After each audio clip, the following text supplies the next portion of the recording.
Hello and welcome back to another Club World Cup fantasy video. Today we're going to go over my Matchday 3 team selection as well as everything that you're going to need to know heading into Matchday 3 for yourself. We're going to have clean sheet odds, goal odds, predicted teams, to win their match in Matchday 3 as well, and basically everything to cover, target teams as well. Heading into Matchday 3 so you know exactly which players you should be looking at. We are going to take a look at my current Matchday 2 team because I'm doing fantastically right now. As you would have seen by either the title or the thumbnail, we're sitting at 118th in the world, which as of right now in the Real Madrid game has increased to 101st in the world now that that has kicked off. So we are doing absolutely fantastic, and obviously with this wildcard in the bag that we are going to be using for Matchday 3, hopefully we can have a really good end to the group stages. But without further ado, let's jump straight into it. So this is how we're currently looking for Matchday 2 with our 12th man activated, which went really well with Pavlidis. Now, basically, I already mentioned it already in our Matchday 2 team selection, what happened with that 12th man. Now, I wanted to go for the wingers for Benfica because they obviously done really well in Matchday 1 with Bayern Munich. The likes of Elise and Coleman obviously both did really well. So I spoke about how they would end up being my captains for the Benfica game. Then it would allow me to have another striker captaincy option with Pavlidis as the 12th man. Now, I went for Alvarez as my other striker, captained him. He could have easily got a double-digit haul with a huge chance missed. I think he hit the bar as well. He got a disallowed goal, I believe.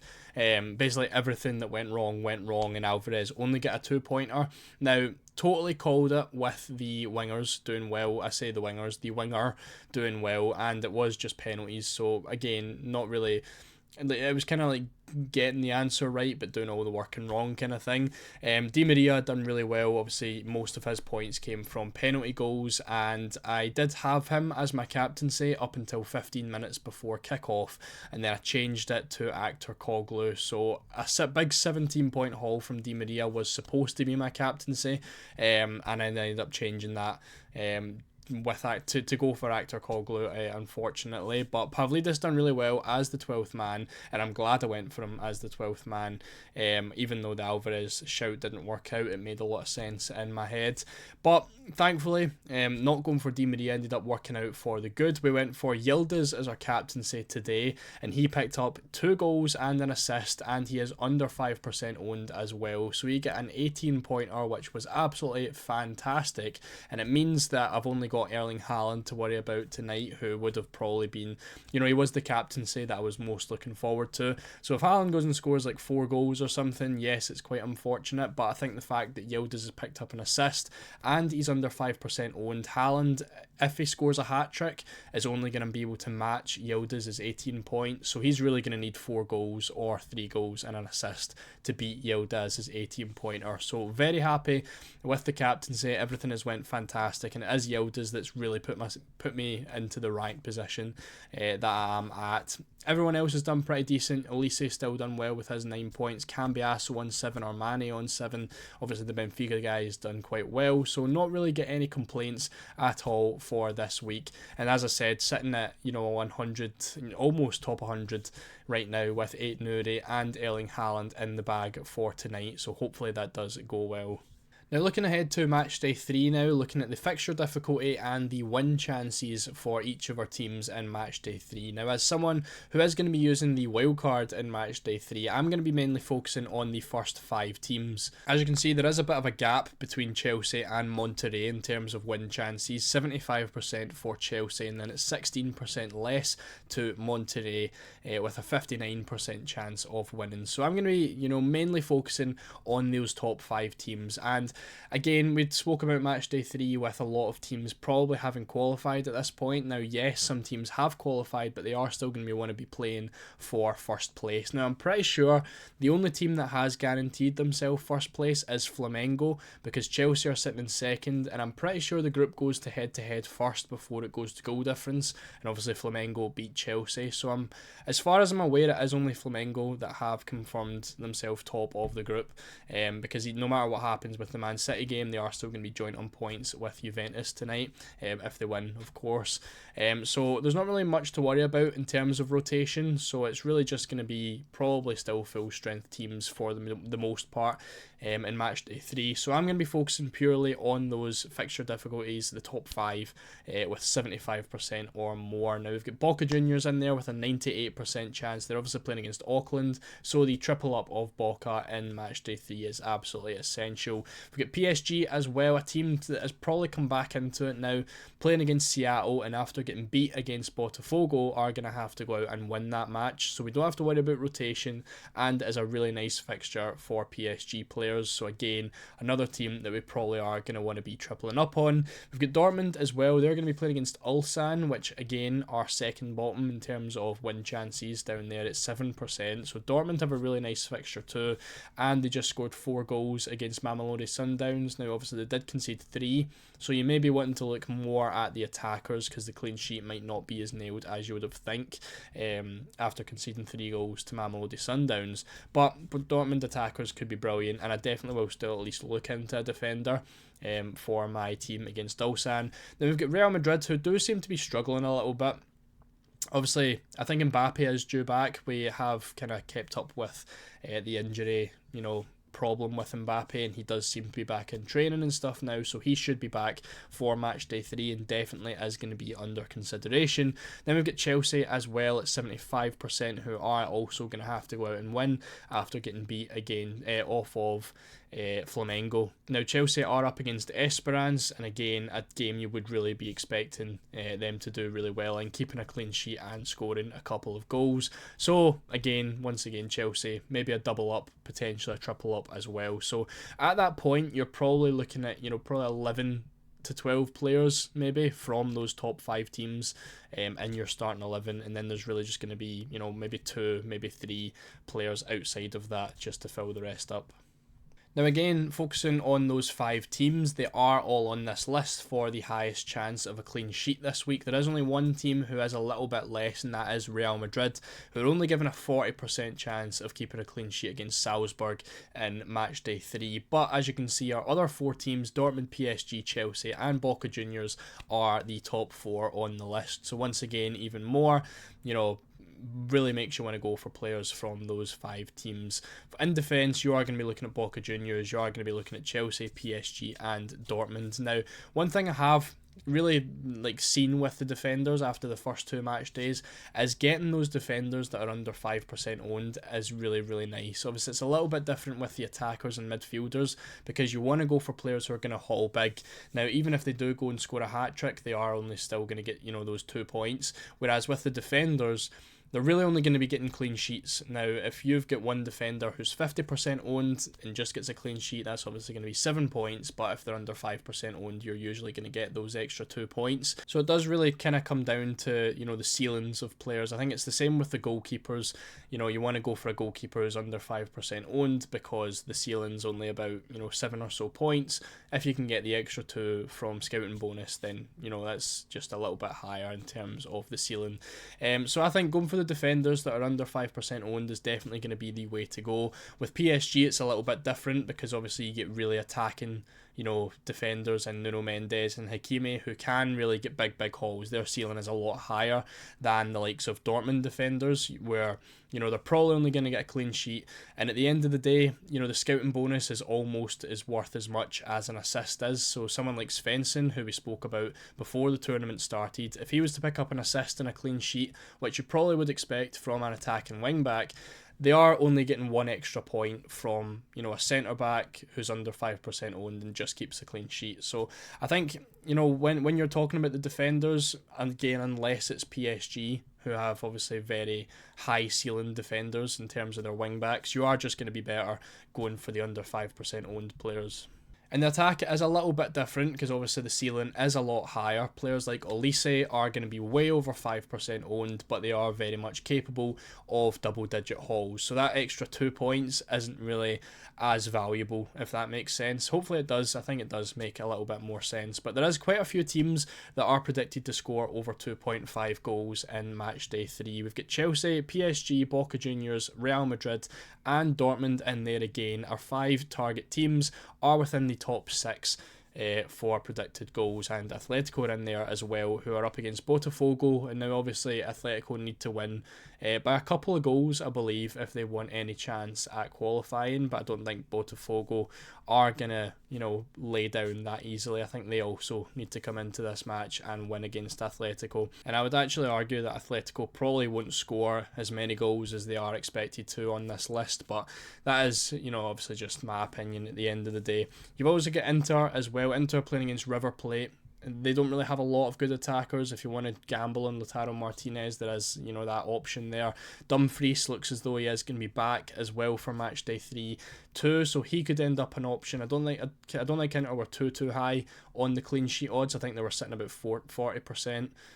So he is a pretty decent option if you do want to go there. He is obviously another one with a really high ceiling who can go and score some goals. Flamengo as well, you've obviously mainly got De Arrascaeta. He's got all the set pieces and he's only about 6.5 million, maybe 6.3 million.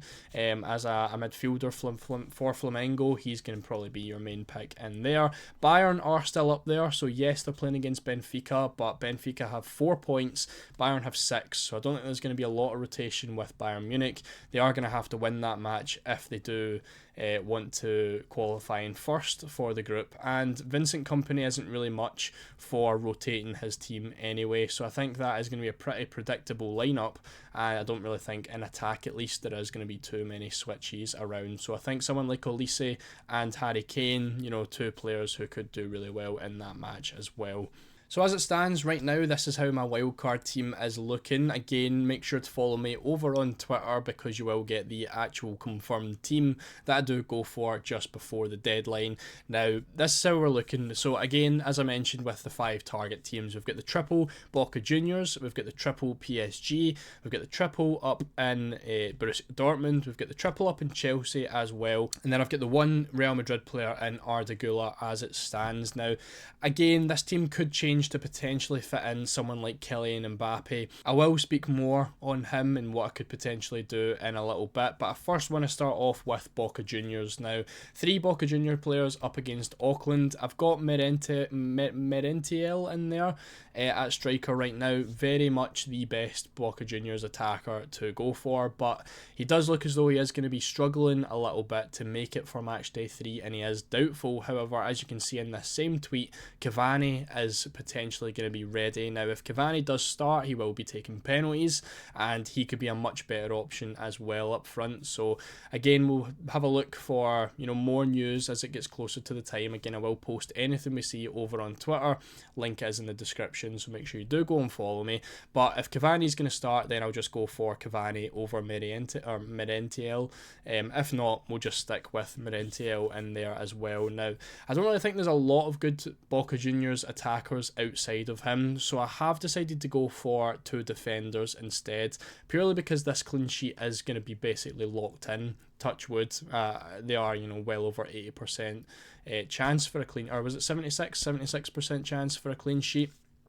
Now, I've went for the 2 fullbacks for Boca Juniors. Both are under 5% owned, so if a clean sheet happens, we're talking minimum 9 points from these guys, and the fact that I've picked both the fullbacks as well, I do think they could potentially get involved with the goals as well. Now, Blanco does have the better numbers against Advincula, but the right side against Auckland seems to be doing really well. We've seen, Sasha Boy doing really well at right back for Bayern.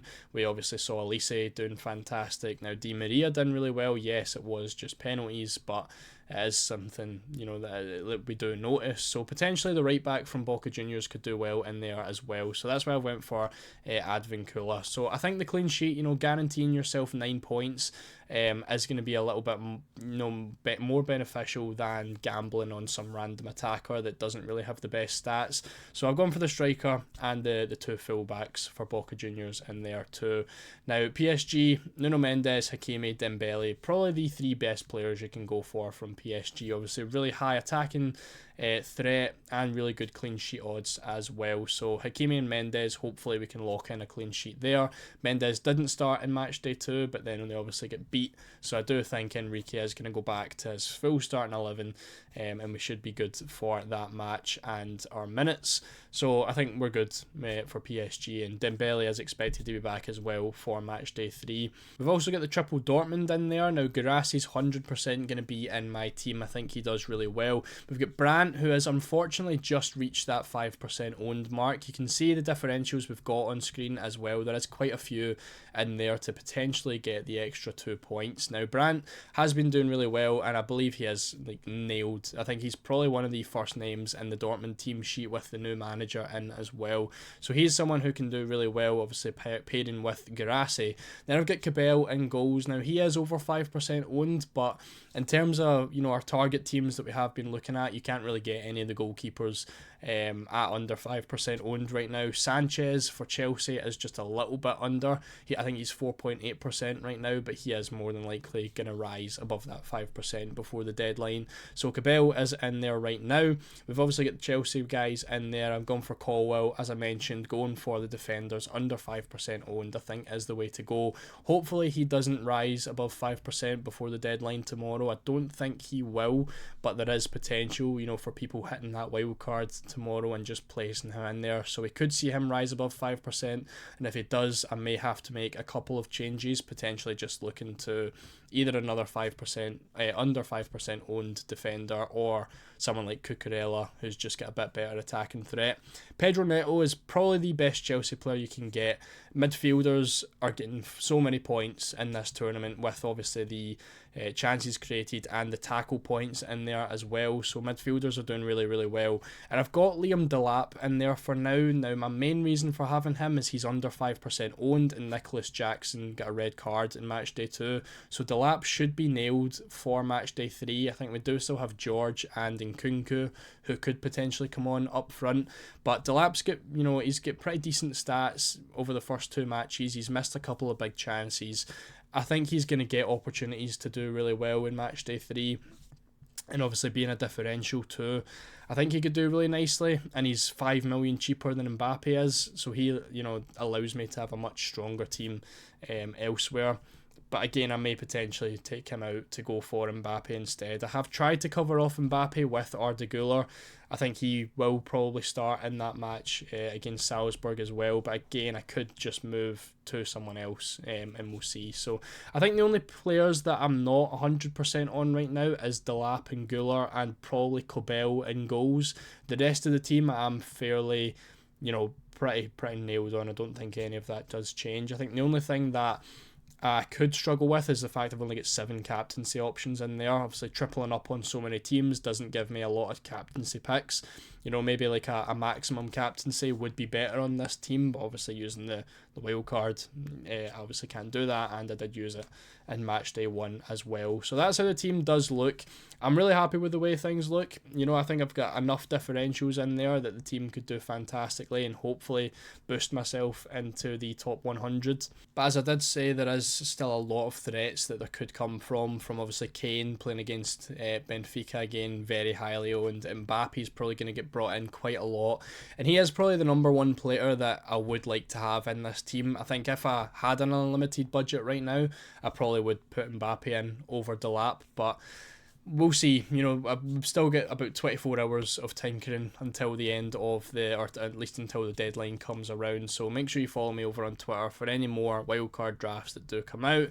If you did enjoy, make sure to leave a like and subscribe. Obviously, after this week, we do get unlimited transfers as well. So I'll have loads of videos for the best round of 16 team when the time does come around as well. So as I said, make sure to leave a like, make sure to subscribe with notifications on so you know when those videos do come out, and I'll see you all in the next one.